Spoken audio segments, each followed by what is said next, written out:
Bonsoir à tous, soyez les bienvenus pour ce nouveau débrief. Débrief assez exceptionnel parce que soirée exceptionnelle. Messieurs, Ludovic, Alan, vous êtes avec moi, on va discuter, peut-être il sera un peu plus long que d'habitude. Le principe du direct, vous le connaissez, c'est échanger avec nous. Dites-nous ce que vous avez pensé de cette soirée assez dramatique pour les Stacks, peut-être rappeler ce qui s'est passé. Les Stacks jouaient contre Valenciennes, jouaient sa survie, il reste 3 journées, on est à 3 journées de la fin dans ce championnat de Ligue 2. Les Stacks faisaient match nul contre Valenciennes, un partout. Sur les autres pelouses, Annecy gagnait, Dunkerque gagnait. Et quelques minutes avant la 90e, avant la fin du temps réglementaire, les supporters ont lancé des fumigènes sur la pelouse une première fois. Les joueurs valenciennois sont rentrés au vestiaire. Ils sont revenus 20 minutes après. Le match a repris et vraiment 30 secondes après, les supporters ont de nouveau lancé des fumigènes sur le match. Match définitivement arrêté. Le match peut être perdu, donc ça c'est la première chose, malgré tout. Hein. Mais surtout, c'est derrière tout ce qui a suivi qui a été un peu irréel. Voilà. Enfin, en tout cas, on n'a pas l'habitude au Stade de l'Aube de vivre des choses comme celle-là. Pendant la première interruption, alors le match était à 1-1, hein, tu l'as dit. Pendant la première interruption, le COP s'en est pris vertement à Eric Mombert, sa City Group, aux joueurs, a commencé à échanger plutôt de manière un peu gaie avec le COP adverse, à chanter, parce que les deux équipes descendent, comme le COP le dit, à cheval en national. Bon, c'était presque bon enfant, j'allais dire. Hein. Ça n'a pas dérapé, c'était pas encore trop fort, même si tous les fumigènes, on voyait qu'il y avait quelque chose qui se tramait. Et puis à un moment donné, quand ils reviennent, donc ils rebalancent les fumigènes, comme tu l'as dit. Mais là, ce qui est assez incroyable, c'est les joueurs qui récupèrent, des joueurs qui récupèrent les fumigènes et qui les relancent, qui les renvoient en tribune. Ça, je crois que j'ai écrit pour demain, c'est des scènes de combat de rue, des scènes de guérilla, c'est des choses qu'on n'a pas l'habitude de voir. C'est ce qu'on a presque l'habitude de voir entre des copes, des ultras, tu sais, qui sont l'un contre l'autre, de clubs adverses, dans les rues où ça se bat. Là, c'était incroyable de voir certains joueurs récupérer les fumigènes et les rebalancer dans les tribunes où il y a des enfants, où il y a du public qui demandait peut-être rien. Enfin, c'était incroyable. Voilà. C'était incroyable, c'est ce qu'on s'est dit juste avant, c'est la scène de la soirée pour que vous compreniez bien. C'est vraiment les joueurs de l'Estac qui ont récupéré les fumigènes, n'étant pas contents que la rencontre s'interrompe et ne pouvant pas gagner potentiellement ce match-là. Ils ont pris les fumigènes sur la pelouse juste derrière nous, lancés par les supporters, et les ont lancés à leur tour sur des supporters, mais tout en ne sachant pas qui ils visaient précisément, juste par énervement. Des scènes à l'âne assez... Ouais, il y a même des fumis qui sont arrivés même à l'étage, parce qu'il y a même des fumis qui n'ont pas été envoyés dans le COP des Ultras, mais même à l'étage où il y avait des familles, des enfants. Alors ça, c'est des images qui tournent déjà, je pense, en boucle sur les réseaux, qui, je pense, vont coûter cher au club, sportivement déjà, peut-être même aussi au groupe de supporters. On ne sait jamais ce qui peut se passer aussi par rapport à ça. En fait, c'est dur à analyser là comme ça. Je pense qu'il faut rester assez factuel, dire ce qui s'est passé. Je pense que chacun se fera son avis. Il faut essayer de comprendre en tout cas pourquoi il y a eu cette réaction. Je pense que ce qui devait arriver, ce qui devait couver depuis des années est arrivé ce soir. Est-ce que c'était le bon moment? Alors qu'il y avait un partout, on peut se poser la question, chacun se fera son avis. Ce qu'on peut dire aussi, c'est que a priori les Ultras, en voyant, comme tu l'as dit Ludo, les matchs de Dunkerque et d'Annecy qui menaient, et comme 3 étaient seulement un match nul, ils se sont dit c'est mort. Donc c'est maintenant qu'on doit faire tout péter. Hein. C'est ce qu'ils avaient voulu faire contre Paris l'année dernière. Ça avait failli être la même conséquence en faisant interrompre le match. Voilà, c'est un peu ça. Ils se sont dit c'est mort, donc il faut tout faire péter. Beaucoup là de gens au club disaient ils auraient pu attendre 5 minutes de plus. Donc à la fin du match pour faire cette action. Moi, pour être honnête, c'est ce que je me suis dit aussi en direct. Je me suis dit ils auraient pu attendre 5 minutes de plus. Mais en fait, je pense qu'ils se sont dit que ça aurait moins d'impact de faire ça après le match. Là, ils se sont dit, il y a les caméras qui tournent, ça va interrompre le match. Voilà, forcément, c'est un gros impact sportivement et en termes d'image surtout. Oui, c'est clairement l'image de la soirée. Pour vous dire ce qui s'est passé pour nous, après, on rappelle, à chaque fois, on a accès normalement au coach. Les deux coachs passent en conférence de presse. Là, il y a juste l'entraîneur valenciennois qui est venu en conférence de presse. David Guillon n'est pas venu. les joueurs peuvent s'arrêter en zone mixte. Ils ont été exfiltrés vers la sortie jusqu'à leur voiture. Oui, en fait, il y avait des agents de sécurité. Moi, je suis resté un petit peu en dehors du stade pour voir ça. Effectivement, il y avait des agents de sécurité qui accompagnaient les joueurs à leur voiture. Il n'y avait pas beaucoup de supporters, en tout cas pas d'ultra sur leur chemin, donc ils n'ont pas été trop mis en... Voilà, ils n'ont pas été trop insultés ou quoi que ce soit. C'était la consigne, c'était de vite sortir les joueurs du stade, de aussi, je pense, un peu bloquer les supporters dans le stade pendant que les joueurs sortaient. Voilà, c'était donc pas de joueurs en zone mixte, pas d'entraîneurs en conférence de presse. On nous a expliqué qu'un communiqué allait être publié par le club. Je ne sais pas si c'est encore le cas ou pas. Je l'ai sous les yeux, c'est pour ça. C'est important, ouais. C'est pour ça qu'on est sur notre téléphone. Sur nos portables, excusez-nous, mais c'est vrai que l'actualité est tôt. Parce que c'est un peu savoir quelle va être la réaction du club maintenant. Est-ce qu'ils vont condamner, forcément j'imagine, les actes des supporters? Est-ce qu'ils vont condamner aussi les actes de leurs propres joueurs? Ça charge. A priori, ce qui est sûr, c'est que, juste ce qu'on peut dire, c'est que les gens de la com de Troyes étaient en relation directe avec le City Group. Donc là, je pense que la main a été prise sur la com par le City Group. Donc on va voir ce qu'ils vont sortir comme communiqué. Ce qui va donner le ton aussi forcément de la position du club pour les semaines qui viennent, parce que là, on va y venir aussi, mais la suite là, c'est comment finir la saison déjà. Il reste 2 matchs. Alors, on n'arrive pas, on n'arrive pas à l'avoir pour l'instant. Je sais pas ce que les gens nous disent. Il faut quand même qu'il y ait. Bonsoir à tous. La colère, on peut la comprendre, mais à viser les joueurs de Valenciennes, c'est pas normal. C'est vrai qu'il y a des fumigènes qui ont failli aussi toucher des joueurs de Troyes et de Valenciennes. Moi, honnêtement, je cautionne ni les premiers fumigènes, ni les retours des joueurs qui ont envoyé des fumigènes. Donc, voilà. Encore une fois, je pense qu'il faut essayer de comprendre. Ça ne veut pas dire qu'on cautionne ou qu'on approuve les actes, mais notre rôle aussi, c'est de prendre du recul pour analyser et comprendre ce qui s'est passé, pourquoi on en est arrivé là. Donc voilà, vas-y. Le communiqué de presse, visiblement, semble-t-il, condamne la violence. Voilà. Donc, de manière générale. Je pense. Alors, on le saura plus un peu plus tard. Malheureusement, on n'a pas de réseau comme de manière générale. Comme il faut. A priori, on nous dit de manière générale, donc, et des supporters et aussi des joueurs qui ont renvoyé les fumigènes. Voilà. Donc, ils ont condamné les 2 parties, on va dire.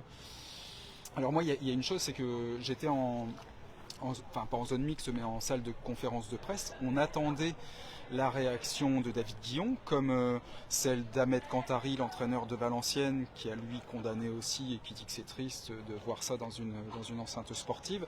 On aurait aimé peut-être au moins avoir l'avis du coach, on aurait aimé avoir l'avis du coach peut-être, mais on aurait surtout aimé avoir l'avis des dirigeants.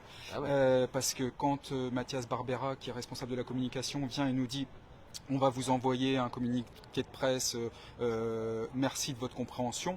Non, Mathias, nous ne comprenons pas. En fait, c'est le symbole. Voilà. C'est le symbole en fait de, comme tu disais, c'est que la main a été prise par le City Group, la relation était directe.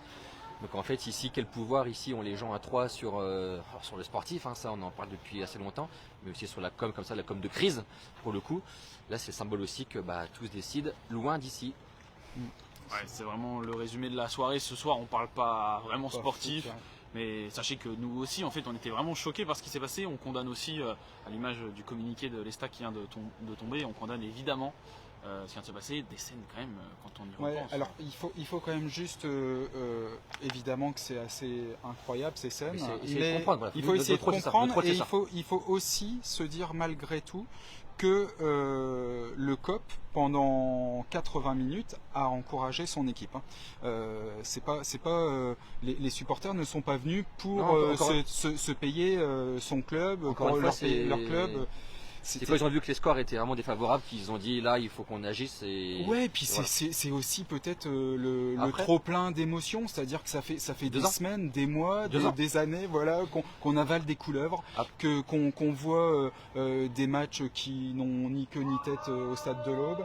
Ça fait. En fait, ce qu'il leur reprochait aussi, c'est que les joueurs, ils ont une rencontre, pour tout vous dire, les ultras, les groupes de supporters ont une rencontre avec les joueurs. Je crois que c'est avant le dernier match, voilà, où ils ont donné. Forcément livrer un discours, les joueurs, on va se battre pour le club, etc. Et en fait, c'est surtout ça, c'est que toutes ces paroles-là qu'on nous sert depuis des mois et qui, quand elles ne sont pas suivies des actes, en gros, ils ont l'impression d'être pris pour des cons, pour parler un peu vulgairement. Après, je ne sais pas trop ce qu'on en pensait parce que j'ai vu aussi des gens qui étaient en tribune Vitoul en face de nous, qui n'étaient pas contents aussi de l'attitude des ultras. On a vu aussi un enfant qui pleurait en tribune d'honneur à côté de nous, je pense. Voilà, il avait rapport à quoi, la 10 ans, relégation, entre guillemets, la parce que, relégation, et puis ouais. voir le club dans un état comme ça, là, le club, là, il est dans un état. Alors après, je suis quand même assez, peut-être que, enfin c'est bien qu'on soit plusieurs et on n'a pas tous le même avis, mais je trouve que pour le coup, autant à Amiens, je les ai pas trouvés hyper ambitieux, pas à jouer leur vie sur ce match. Là, moi j'ai vu les Troyens beaucoup plus dans la rencontre, face un petit peu à leur problème que l'on connaît depuis quelques semaines. Voilà. Mais d'un autre côté, il y a eu, là on peut pas leur reprocher de ne pas avoir voulu. Non, mais en fait, je pense que c'est pas ce match-là effectivement qui est la cause de ce qui s'est passé. C'est une goutte d'eau plus une goutte d'eau plus une goutte d'eau. Pour parler juste du match, moi, l'impression, c'est que quoi qu'il se passe, peu importe les joueurs, peu importe l'adversaire, peu importe les scénarios que tu mènes, on n'y arrivera pas. Tu n'y arrives jamais. Tu n'y arrives jamais. Ouais, et en fait, voilà. Pardon, les messages, on reçoit plusieurs messages. Vous êtes très très nombreux sur le direct. Merci à tous. On est là pour en parler ensemble, pour parler de cette soirée surprenante ensemble. Beaucoup de personnes nous disent, je suis choqué, c'est les mots qui reviennent, choquant de voir les joueurs qui lancent. On a même un supporter qui nous a dit, j'étais dans la tribune au moment où les joueurs ont lancé, moi je n'avais rien fait. Oui, à l'étage, j'imagine. Les fumigènes ont atterri à côté de moi. Ça, c'est vraiment très surprenant. Et on a Michel qui nous a dit que risquent les stacks, parce que maintenant ça va être vraiment la commission de discipline en début de semaine, a priori. Je pense que ce qui va se passer dans un premier temps, le match a priori va être perdu. Je pense qu'il y avait un sursis, si je ne me trompe pas, justement après les fumigènes de Paris l'année dernière. Donc peut-être qu'il y a des points de pénalité. Donc ça c'est de manière très sportive. Voilà, le communiqué, je l'ai, on me l'a passé, merci dans les grandes aux personnes qui m'ont le passé. Les stacks condamnent les agissements d'une minorité de supporters à l'issue de la rencontre de ce soir à domicile face à Valenciennes. Des engins pyrotechniques ont été lancés depuis les tribunes sur le terrain à plusieurs reprises. Ces actions ont abouti à ce que l'arbitre n'ait d'autre choix que de suspendre le match avant sa conclusion. Le contexte de déception des supporters n'excuse ni n'atténue ce comportement et nous attendons maintenant de connaître les décisions de la part des autorités du football. Donc il n'y a pas de condamnation des joueurs par rapport aux joueurs? Non, pas du tout. Donc en fait ça c'est pour moi une erreur de communication, c'est qu'il faut à un moment donné aussi admettre que des joueurs ont eu un comportement inadmissible et les sanctionner.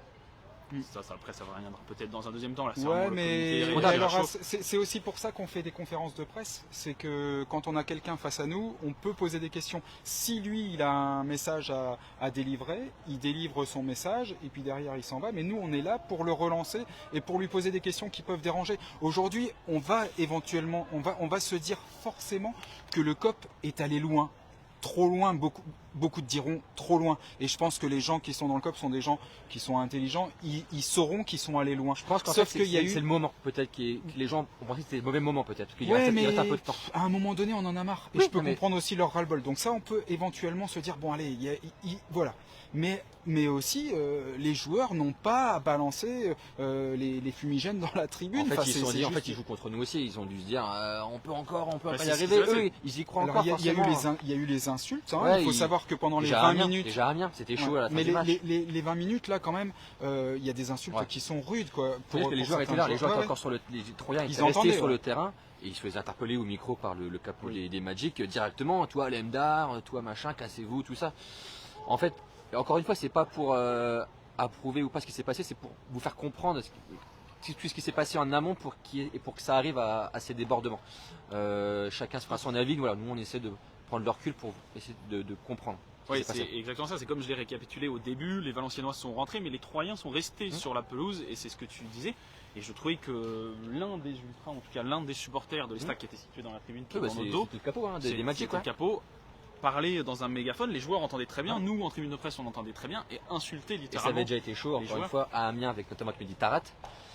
Mais là j'allais dire ça a franchi un cap quand même parce que tu vois le capot qui avec son mégaphone et qui balance qui dit fils de machin, les joueurs il les interpelle nommément, c'est quand même hyper fort. Enfin moi j'allais dire on peut comprendre, enfin non on comprend pas les mots comme ça, mais dans une tribune on est tout seul, on envoie une saloperie, voilà tout.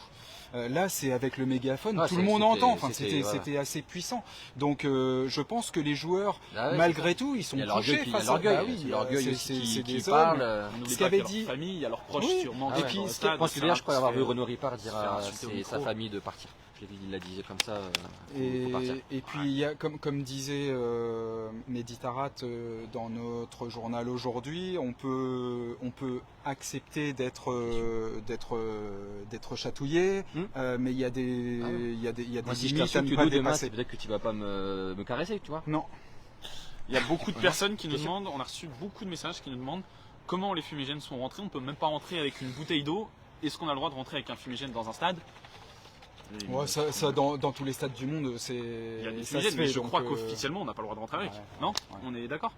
Ça se fait en tout cas, un petit peu partout, ça se fait. Donc bon, on nous appelle, le communiqué est tombé. Voilà, communiqué de l'Estac à l'instant, il y a quelques minutes qu'on vous a lu. On l'a lu. Ouais. On l'a lu. On a beaucoup de messages. Mais où est la direction du club? Eh ben, c'est ce qu'on vient de dire aussi. Ouais, on attendait une réaction, quelqu'un qui descende dans la zone mixte pour peut-être avoir pas une explication, mais que les gens un petit peu parlent de ce qui se passe actuellement. On oublie presque, parce que là on parle de tous ces incidents, que les Stacks, si un match perdu sur tapis vert, ce qui risque d'être le cas, les Stacks est relégué en national ce soir. Et j'avais même tout à l'heure, je me disais, parce qu'on me disait, si Bordeaux, avec les soucis financiers qu'ils ont, se fait reléguer sur tapis vert et donc qu'il faut repêcher le premier relégable, peut-être qu'on va regretter pour l'instant, on est toujours devant QRM. Comment finir la saison aller à Laval et là recevoir Annecy là qui va jouer sa survie en Ligue 2 là. Les points peut-être. Non, Annecy est maintenu. Annecy est maintenu. Annecy est maintenu. Mais bon voilà, la saison là, il reste 15 jours. Ça va être long. Ça va être long. Parce qu'officiellement, match interrompu à 1 partout. Commission en début de semaine, on saura à quelle sauce les Stacks sera mangé. Ça fait pas trop de doute sur la sanction déjà. Je les vois mal refaire jouer 5 minutes. Non, mais c'est pas jouer 5 minutes. Surtout qu'il y avait déjà eu un précédent, donc le sursis peut tomber quoi. Ah oui. Non, puis en plus, on l'a vécu pour tous ceux qui étaient au stade, nous aussi on l'a vécu. Premier jet de fumigène, le speaker, au moment où les joueurs reviennent sur la pelouse, qui dit au moindre incident, le match est arrêté. Contre Paris, tu avais rappelé le match contre Paris, ils avaient jeté qu'une fois, le match avait pu se terminer. Peut-être le dire, je ne sais pas si on peut en parler, mais quand les premiers fumigènes sont tombés, moi c'est ce qui m'a frappé, c'est qu'on a été chercher Gaël Sens en tribune, là, à la Corbeille présidentielle, ancien joueur évidemment et président de l'association Estac. Parce qu'en fait, si on envoie un dirigeant du Citigroup, ça se passe mal. Et en fait, pour moi, ça c'est le symbole aussi d'une gouvernance qui est complètement foireuse, quoi. Mais au-delà de ça, Alan, alors qui va venir devant le public aujourd'hui? Manders, personne ne le connaît. On le voit. S'il y va, déjà comme tu dis, est-ce qu'il va le reconnaître? Déjà, et puis s'il y va, si c'est François Vitali, ça fait quelques temps qu'on ne l'entend plus. Si c'est, on va pas demander à Eric Mombert. Lui, il a rien demandé à personne ces dernières semaines, mais il en prend toujours pour son grade. C'est un symbole d'une gouvernance qui est foireuse. Et juste pour me dire peut-être que il faut que ça serve à quelque chose, quoi, ce qui s'est passé. Que ça soit que dans 6 mois, on se dise ça a peut-être finalement été un mal, ça a pété une bonne fois pour toutes. Ça a été un mal pour un bien. Si et seulement si des leçons sont tirées sur la gouvernance, sur la gestion aussi, voilà, de tout ce qui est un club dans sa globalité, un vrai club, voilà. Alors moi, je suis plutôt intrigué parce que tu es très optimiste. Ça fait je dis que ça doit être. Je dis pas que ça va être le cas, je dis que ça doit être. Mais je préfère que ça arrive. Ça fait des mois que City gère de la même façon et ne tire aucune leçon de tous les problèmes qu'ils ont rencontrés. Et de toute façon, en plus, City a la sensation de savoir mieux que tout le monde. Donc on va attendre, on va voir ce qui va se passer. Les joueurs qui valaient des millions là, qui n'ont pas été capables de se maintenir en Ligue 2, on va voir ce qu'ils vont valoir, on va voir s'ils vont être réellement présents au quotidien, parce que Manders n'est pas présent au quotidien. Il faut quelqu'un qui mène la barque. Voilà. Aujourd'hui, il n'y a personne qui incarne le club au niveau des instances. Personne. C'est assez officiel. Angélique qui m'avait passé le communiqué de l'Estac il y a quelques minutes, qui m'envoie un tweet sur le compte officiel, tu me le sais. Salut, c'est Laurent. De Laurent Batles. J'ai vu plusieurs messages qui parlaient de Laurent Batles, qui tweet ce soir, j'ai vraiment une grosse pensée, une grande tristesse de voir ce qu'il se passe à Troyes. Bon courage à tous les supporters et les salariés du club. J'espère que ce club retrouvera le niveau qu'il mérite. Fin du tweet. Voilà, on parle j'ai vu là plusieurs commentaires qui me disaient qui étaient nostalgiques de l'époque Mazzoni. Oui, il y a aussi Batles. des messages de Damien Perkis que j'ai vu passer. Damien Perkis qui disait que, voilà, qu'il fallait aussi que ça aboutisse à des départs de dirigeants, etc. Encore une fois, en fait, j'en suis même pas sûr. Tu dis que je suis optimiste, mais effectivement, peut-être que ça va rien changer et qu'ils vont encore garder le même fonctionnement. Moi, c'est pas possible, quoi. À un moment donné. Je veux pas y croire, je suis peut-être un ingénu, mais moi je trouve qu'on nous a vendu beaucoup de vent aujourd'hui. Citigroup est arrivé avec de l'argent, a peut-être aidé le club à un moment où il en avait besoin, mais n'oublions pas qu'avant que Citigroup arrive à l'Estac était en bonne position pour monter en Ligue 1 avec les faibles moyens de Daniel Mazzoni et de Luis de Souza qui était directeur sportif. Aujourd'hui, on est face à une organisation, CFG, qui a réussi, qui a aidé, qui a accompagné l'Estac en Ligue 1, mais qui a aussi accéléré sa chute. Parce que jusqu'au maintien, limite, voilà, c'est surtout en fait depuis 2 ans, quoi. C'est une catastrophe. Voilà. Ouais, mais toutes les erreurs se sont. On dit toujours qu'on apprend des erreurs, mais à un moment donné, quand les erreurs s'accumulent, c'est plus des erreurs, c'est de l'incompétence. Ouais. Donc aujourd'hui, on peut parler d'incompétence. Voilà, messieurs, à vous de nous parler surtout. Ouais, là, ça parle beaucoup. Merci pour l'analyse de City, un club familial qui rendait fier la ville et ses supporters, nous dit Florian. Bruno Irles doit être mort de rire. Ouais, c'est sûr. Nous dit Fabrice. Stéphane a dit bon courage au journaliste qui ira à Laval. Mazzoni est un grand monsieur. Lui, c'était son argent. Ah, ça c'est sûr. Ça c'est une vraie. Après, il ne faut pas oublier non, mais ça c'est vrai. Côté sur Mazzoni sur la femme aussi. Hein. Non, c'est clair. C'est facile de dire après c'était mieux avant, mais il y a des choses qu'on disait à l'époque, quoi. Thibaut nous dit j'ai votre titre pour demain, Sin City. Pour le jeu de mots avec 100 City, je pense c'est Sim City. Sim City, c'est pas compris. Oh, je sais pas. Explique-nous ton jeu de mots. De toute façon, l'article est déjà en ligne. Ouais. Voilà, le titre est déjà fait et je ne me rappelle plus ce que j'ai écrit. Pas de questions parce que c'est intéressant de voir un peu ce que les gens pensent parce que là on a encore une fois c'est pas facile à donner un jugement. Et dire quand Guillon a signé j'espérais le maintien voire une 12e place, je pense qu'il doit partir. Oui bah là de toute façon, oui. Mais tout le monde pensait ça, que ce soit en interne ou en externe comme nous, on pensait tous que ça allait repartir dans le bon ordre et puis voilà. Honnêtement je pense que personne n'arrive vraiment aujourd'hui à comprendre ce qui s'est passé. Faut parler anglais les gars, nous dit Thibaut pour son jeu de mots sur Sin City. Toujours pas, désolé. Sin ça veut dire le péché.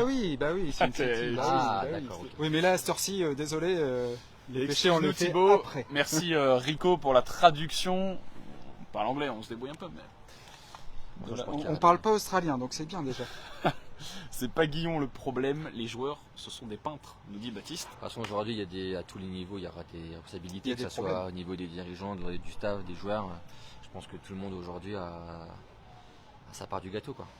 Pourquoi ne pas avoir laissé Diarra au poste d'entraîneur? On nous dit ça on en reparlera plus tard. Aujourd'hui, je crois que sur l'actualité du soir. On a pris quand même. C'est pas Laurent Diarra, c'est Alou Diarra. C'est Laurent Diarra, c'est le gardien de. Laurent Diarra? Oui, t'as pas dit Laurent Diarra? Non, je crois pas. Pardon. Bon, c'est pas grave. C'est le mix de Batles et de Diarra. Voilà. Laurent Diarra. Non, ben voilà, on a à peu près fait le tour. On n'a pas vraiment parlé sportif, mais en tout cas ce soir, si l'Estac, si c'est confirmé, enfin si la commission décide que ce match-là est perdu pour l'Estac est en national, Annecy a gagné, Dunkerque a gagné. Voilà. Ouais, mais comme dit le COP, le national c'est pas si mal. Il chambrait un peu, le national, c'est pas si mal.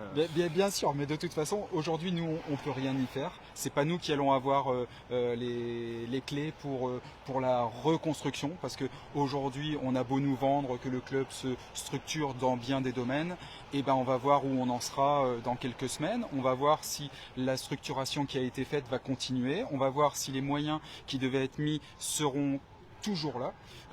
Voilà, on va attendre finalement cette intersaison va être palpitante parce qu'on va savoir un petit peu où on va, mais c'est assez désastreux pour beaucoup de gens, pour les supporters en premier lieu, pour les employés parce que tout le monde ne continuera pas l'aventure, j'imagine. Pour certains joueurs qui n'ont peut-être pas pris conscience que la Ligue 2 c'était un bon niveau professionnel et qui risquent de ne plus jamais jouer à ce niveau. Donc voilà, on se retrouvera avec plein de questions et enfin, aujourd'hui on n'a pas les réponses. On nous dit c'est dommage pour nos U18 qui jouent demain en Gambardella contre. Non, peut-être c'était le moment de vendre notre produit. Non mais je vois, c'est toi qui es manette. On va diffuser, si vous voulez, un lien pour voir le match de nos jeunes de l'Estac en Gambardella qui jouent demain la demi-finale à Nancy. Coupe Gambardella à Nancy. On le diffuse sur notre site internet, donc voilà, vous pouvez aller sur l'Estéclair au moment du match, sachant qu'on a un de nos journalistes qui sera là-bas, qui du coup sera chargé évidemment de faire un article, les réactions de tous les joueurs, qui est un peu le soleil, le rayon de soleil en ce moment de l'Estac. La dernière fois que l'Estac a gagné la Gambardella, c'est quand l'Estac est tombé de Ligue 1 en Ligue 2. C'était déjà un peu le rayon de soleil de cette saison-là. Ouais. Et on nous parle aussi, alors ça sera une question entre nous et après on vous la communiquera évidemment, mais du traitement de l'Estac. Ils disent est-ce qu'on aura le droit du coup à moins d'articles. Ça se réfléchira. Plus d'autres sports. Mais après, malgré tout, moi je continue de penser. Il y a tellement de questions qui se posent que forcément, dans un premier temps en tout cas, il faudra tenter d'y répondre. Donc l'intérêt journalistique sera présent. Il faudra voir comment comme tu l'as dit, la reconstruction se fait. Si ça tombe entre nous deux nationales, bon. C'est drôle parce qu'on était quand même préparé à cette. Tu vois, c'est pas comme un uppercut que tu prends, tu tombes de haut. Là, effectivement, les résultats vont pas dans le sens de l'Estac ce soir, mais ça pendait au nez à tout le monde. Et j'allais dire qu'il y a une bonne partie du public qui attendait ça aussi, malgré tout. Ouais, il y a des gens qui sont amoureux du club, mais il y a un vrai désamour, une vraie. Un vrai désamour entre le public et le club. C'est vrai, mais t'as vu encore pendant une heure de jeu, les gens étaient encore prêts à y croire et à pousser. Et puis au-delà du COP qui envoie des fumigènes, j'ai eu l'impression le COP a plusieurs fois essayé d'emmener le public derrière en disant City machin chose ou quoi que ce soit. Derrière ça n'a pas suivi, ça n'a jamais suivi. Donc il n'y a pas non plus. Ça a vu dans les deux sens. On nous dit le club est déjà descendu et il est remonté par la suite. Alors sachant que quand il est descendu, une nouvelle direction arrivait, donc je pense que si il y avait une page qui se tournait, on partait sur autre chose, il y avait des moustiques sur le front. C'est des anciens joueurs qui étaient là, voilà, un peu garants d'une certaine identité. Là, si tu y restes, il y aura forcément un autre, je pense, accompagnement. De nombreux avis, de nombreuses questions, on a répondu vraiment à pas mal de choses. Rappel, si vous n'avez pas l'habitude, si vous nous rejoignez pour cette soirée un peu incroyable que vous pouvez vivre en tout cas la deuxième partie de soirée avec nous, le replay intégral de ce qu'on vient de dire ici sera sur notre site, des informations, ce qu'on a vécu nous de l'intérieur juste après le match. Retrouvez tout sur notre site. De toute façon, il y a tes articles aussi demain, il y a des gens qui étaient à la rédac aussi qui vont en parler, les photos de Marion qui était là aussi. J'ai vu une autre question, combien de joueurs vont partir? La question serait plus combien de joueurs vont rester déjà. Ouais, on aura le temps d'en reparler. Aujourd'hui, encore une fois, on est un peu tous groggy malgré tout. On parle même pas du match parce que ça passe en deuxième plan. Il y a eu des événements qui sont trop importants pour qu'on parle du foot et qu'on parle de l'avenir. L'avenir, on en reparlera et ça sera peut-être aux dirigeants de communiquer. Voilà, en tout cas il y a un communiqué du club qui est tombé, on vous l'a lu, on vous tient au courant, retrouvez toutes ces prochains jours l'actualité du club sur notre site internet, dans nos pages, vous en avez l'habitude maintenant, même si on nous a posé la question sur le traitement médiatique, on n'arrêtera pas de traiter du jour au lendemain l'Estac. Évidemment c'est le gros club de foot du département, ce qui fait vivre encore aujourd'hui beaucoup de gens. Beaucoup de monde sont venus au stade, je crois qu'on a reçu le chiffre approximativement, le chiffre officiel un peu peut-être 7000. Voilà, ouais. C'est un impact. On aura le temps d'en reparler, l'impact, on aura le temps d'en reparler. Là on va rester là-dessus je pense. Ouais, on va rester là-dessus, messieurs. On vous quitte dans ce stade de l'Aube vide, désormais ou presque vide. Merci à vous de nous avoir suivis, vous étiez très très nombreux ce soir pour peut-être comprendre ce qui s'était passé, avoir quelques infos, quelques explications. J'espère que vous les avez eues. Merci beaucoup, on se retrouve très rapidement pour un nouveau débrief, pour de nouvelles vidéos. Tout est sur notre site internet. Si vous cherchez la moindre information, le moindre commentaire de notre part, c'est sur notre site. Messieurs, bonne soirée. Bonne soirée. Bonne soirée à vous, prenez soin de vous et à la prochaine.